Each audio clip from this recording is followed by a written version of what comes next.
اللہ تبارک و تعالیٰ کے اسماء حسنہ میں سے 87واں نمبر، 87 87، جی، اور یہ المقسط، المقسط اس کا معنی عدل و انصاف کرنے والا۔ جی، ظاہر ہے کہ عدل و انصاف اللہ تبارک و تعالیٰ کی ذات پر ختم ہے۔ جیسا عدل و انصاف اللہ تبارک و تعالیٰ کر سکتا ہے، ایسا اللہ کا غیر نہیں کر سکتا۔ ظاہر ہے کہ آپ کی ذات عدل و انصاف ہی پر پوری کائنات کو لے کے چل رہی ہے، بلکہ پوری کائنات عدل ہی پر قائم ہے۔ خود اللہ کی اپنی ارشد ذات جو ہے وہ خالص عدل ہی عدل ہے۔ تو اس لیے یہ المقسط اللہ کا صفاتی نام ہے، اور اس کا معنی یہ ہے کہ وہ عدل و انصاف کرنے والا۔ اور اللہ تبارک و تعالیٰ کے عدل و انصاف میں ایک کمال یہ ہے کہ وہ ایسا عدل و انصاف کرتا ہے کہ مظلوم کی خوشنودی کو بھی سامنے رکھتا ہے اور ظالم کی خوشنودی کو بھی سامنے رکھتا ہے۔ سبحان اللہ۔ ایسا عدل و انصاف، یہ قدرت سوائے اللہ کی کسی کو نہیں ہے۔ چنانچہ حدیث میں آتا ہے، امام غزالی رحمہ اللہ تعالی نے حدیث نقل کی ہے کہ ایک مرتبہ رسول اللہ صلی اللہ علیہ وسلم تشریف فرما تھے، اور اچانک آپ ہنس پڑے، اور اتنا آپ ہنسے کہ آپ کے جو ہے دنداں مبارک جو ہے نظر آنے لگے۔ حضرت عمر فاروق رضی اللہ تعالیٰ عنہ پاس موجود تھے، کہا کہ یا رسول اللہ صلی اللہ علیہ وسلم، آپ مسکرا رہے ہیں، ہنس رہے ہیں، خیریت ہے؟ کون سی نئی بات ہوئی؟ فرمایا کہ اصل میں مجھے ایک بات پہ ہنسی آ گئی کہ مجھے وہ منظر یاد آ گیا کہ دو مومن بندے اللہ کے سامنے دوزخ میں بیٹھے ہیں۔ ایک مومن بندہ اللہ سے یہ شکایت کر رہا ہے کہ اے رب ذوالجلال، اس سے میرا حق دلوائیے، اس سے میرا حق مارا ہوا ہے اور دنیا میں تو دیا نہیں، آج تیرے دربار میں آ گئے ہیں، آپ میرا حق دلوائیے۔ اللہ تبارک و تعالیٰ اس دوسرے مومن بندے کی طرف متوجہ ہوتے ہیں کہ بھی تم نے اس کا حق نہیں دیا، لہذا اس کا حق ادا کرو۔ تو وہ مومن بندہ کہتا ہے کہ رب ذوالجلال، یہاں تو حق نیکیوں کے ساتھ دیا جاتا ہے، اور نیکیاں میری رہی نہیں، میرے پاس نیکیاں ہیں نہیں، تو میں کیسے اس کا حق ادا کروں؟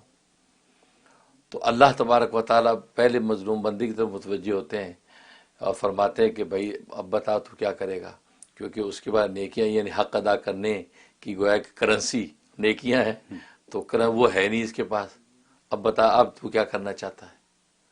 تو وہ جھٹ سے بولا تو پھر یوں کرے کہ میرے گناہ اس کے اوپر لاد دیں، میرے گناہ اس کے کندھے پہ ڈال دیں، یہ کریں۔ اس پر حضرت عمر فاروق رضی اللہ تعالیٰ فرماتے کہ رسول اللہ صلی اللہ علیہ وسلم آپ دیدہ ہو گئے، رونے لگے، فرمایا کہ دیکھا کیسا وہ منظر ہوگا کہ وہاں جا کر ہر بندہ چاہے گا کہ میرے گناہوں کو بوجھ کوئی دوسرا اٹھا لے۔ جو گناہ دنیا میں انسان بالکل شتر بے مہار کی طرح کرتا ہے، اور وہاں پر یہ تمنا کرے گا کاش میرے گناہ کا بوجھ کوئی دوسرا اٹھا لے، تو وہاں پر وہ بندہ یہ تمنا کرے گا۔ جب یہ بات کہی تو اب اس کے بعد اللہ تبارک و تعالیٰ نے اسی بندے کو جس نے یہ مطالبہ کیا کہ بھی میرے گناہ وہ اٹھا لے، اب ظاہر ہے کہ گناہ جب اس کے کندھے پہ ڈال دیے جائیں گے تو اس مومن بندے کے لیے رہے گا کیا؟ نیکیاں پہلے نہیں ہیں، الٹا گناہ لاد دیے ہیں، تو وہ تو سوائے اس کے کہ مارا گیا۔ لیکن اللہ کی رحمت و شفقت نفس ایمان کی وجہ سے اس پر ہی ہوگی کہ اللہ اس بندے سے کہے گا جس کا حق مارا گیا تھا، اس مظلوم سے کہے گا ذرا سر اٹھا، وہ سر اٹھائے گا تو سامنے سونے چاندی کے محلات نظر آئیں گے، اور حور و قصور اور باغات ایسے، تو دیکھ کر ہکا بکا اور منہمک ہو جائے گا۔ کہا کہ اے رب ذوالجلال، یہ کس ولی کے، کس نبی کے، کس شہید کے محلات ہیں، یہ ہم نہیں ان کو پا سکتے؟ تو اللہ تبارک و تعالیٰ فرمائیں گے نہیں، جو اس کی قیمت ادا کر دے وہ پالے گا اس کو۔ تو وہ جھٹ سے بولے گا رب ذوالجلال، اس کی کیا قیمت ہے؟ کہ اگر یہی بات ہے کسی ولی، شہید یا کسی جو نبی کے ساتھ مختص نہیں ہے معاملہ، قیمت ادا کرنے پر ہے، تو قیمت مجھے بتائیے کیا قیمت ہے؟ تو اللہ تبارک و تعالیٰ فرمائے کہ اس کی قیمت کسی مومن بندے کو معاف کرنا ہے۔ سبحان اللہ۔ لہٰذا تو اگر اپنے اس مومن بندے کو معاف کر دیجیے، اور تیرا حق مار کے یہاں آ گیا ہے، تو یہ محل تجھے مل جائیں گے۔ وہ کہہ رب ذوالجلال، میں اس کو بھی معاف کرتا ہوں، مجھے اس سے کیا، مجھے تو یہ محل چاہیے، میں نے اس کو معاف کر دیا۔ جیسے یہ معاف کرے گا تو اللہ فرمائیں گے اب اس اپنے بھائی کا ہاتھ پکڑ کے جنت میں داخل ہو جائے۔ تو فرمایا رسول اللہ صلی اللہ علیہ وسلم، دیکھو یہ اس طرح کا انصاف سوائے اللہ کے کوئی نہیں کر سکتا، کہ مظلوم کو بھی راضی کر دیا، اور ظالم جو ایمان جس کے پاس تھا اس کی جو کوتاہی تھی اس کو بھی کس طریقے سے کور کر کے اس کو بھی راضی کر کے جنت میں داخل کر دی۔ تو فرمایا کہ یہ ہے، تو یہ مقصد ہونے کی شان اللہ کی ذات کو حاصل ہے کہ وہ عدل و انصاف کرنے والا ہے۔ اور یہ نام بڑا بابرکت نام ہے. اس کے جو ہے عدد کبیر 209 ہیں، 209. اور اس کا جو ہے عدد مفرد جو ہے وہ 2 ہے، 2 اس کا عدد مفرد ہے. اور قرآن کریم میں ظاہر ہے کہ اس عنوان سے جو ہے وہ مختلف انداز سے مختلف صیغوں کے ساتھ جو اس نام کا استعمال کیا گیا ہے. تو اس نام کے فضائل و فوائد کا جہاں تک تعلق ہے، سب سے بڑا فائدہ یہ کہ انسان کو عبادت میں جو وسوسے آتے ہیں، شیطان جو انسان کے دل اور دماغ کے اندر وساوس ڈال کے عبادت کا لطف جو کھو دیتا ہے، وہ اس میں بڑی تاثیر ہے کہ ہر نماز کے بعد یا مغرب کے بعد 101 دفعہ اس کا ورد کرے، یا مقسطو یا مقسطو یا مقسطو، یا آخر میں تا نہیں ہے، توئے ہیں، توا، ہاں مقسطو. تو یا مقسطو 101 دفعہ پڑھے، اول آخر 11 درود شریف پڑھ کے بدن پہ دم کر لیا کرے، تو اللہ تبارک و تعالی عبادت کا حقیقی لطف اس کو عطا فرما دیتے ہیں اور وساوس شیطانی سے محفوظ ہو جاتا ہے.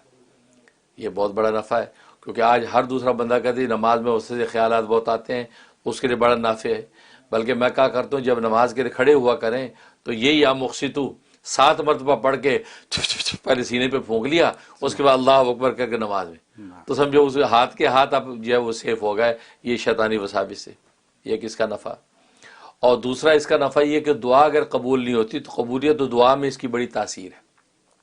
انسان اپنے نام کی عدد کے اعتبار سے اس کا ورد کرے، نام کا جتنا عدد 211 مثلا عدد ہے 211 مرتبہ پڑھ لے، یا خود اس کا اپنا عدد جو 209 ہے 209 پڑھ کے اب جو دعا کرے، اللہ تبارک و تعالی اس کی دعا کو قبول کر لیتے ہیں.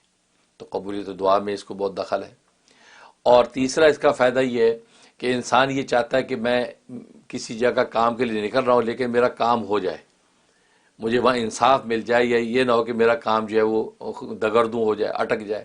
تو لہذا اپنے نام کے عدد کے اوپر جو 3 سے ملٹیپلائی کرے اور اپنے اوپر پھونکے اور سارے رات سے یا مقسطو پڑھتا ہوا جائے اور متعلقہ آدمی سے ملے، انشاءاللہ وہ چھٹ سے اس کا کام کر دے گا. سبحان اللہ. کوئی رکاوٹ نہیں آئے گی کہ جو اس کا انصاف حق ہو اس کو مل جائے گا. اس کا ایک فائدہ.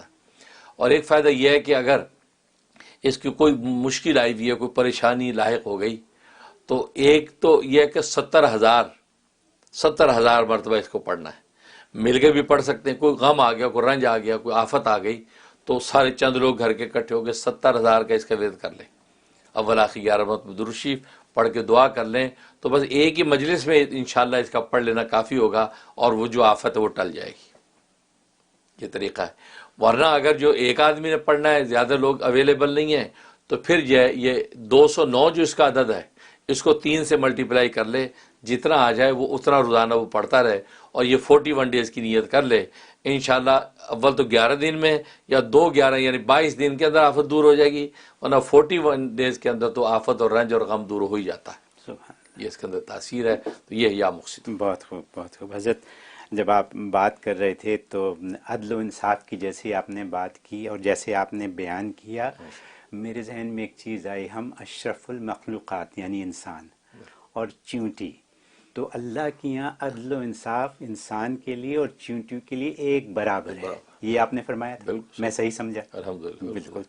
تو کیا بات ہے. تو اللہ سے تو یہی امید ہے کہ ایسا ہی عدل و انصاف دے گا اللہ. اور جیسے آپ نے جو واقعہ بیان کیا اس سے تو دل خوش ہو گیا کہ کیسے اللہ کا انصاف ہے.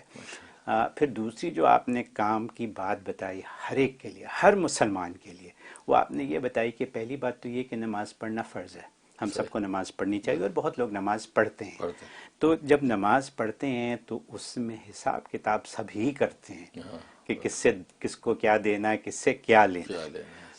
تو یعنی نماز جو ہے پڑھ تو لی، نیت تو باندھ لی، لیکن جمع تفریق ہوتی ہے. صحیح بات. تو آپ نے اس جمع تفریق سے بچنے کا طریقہ آج بتا دیا ہے. ٹھیک ہے. اور صرف 7 دفعہ نیت باندھنے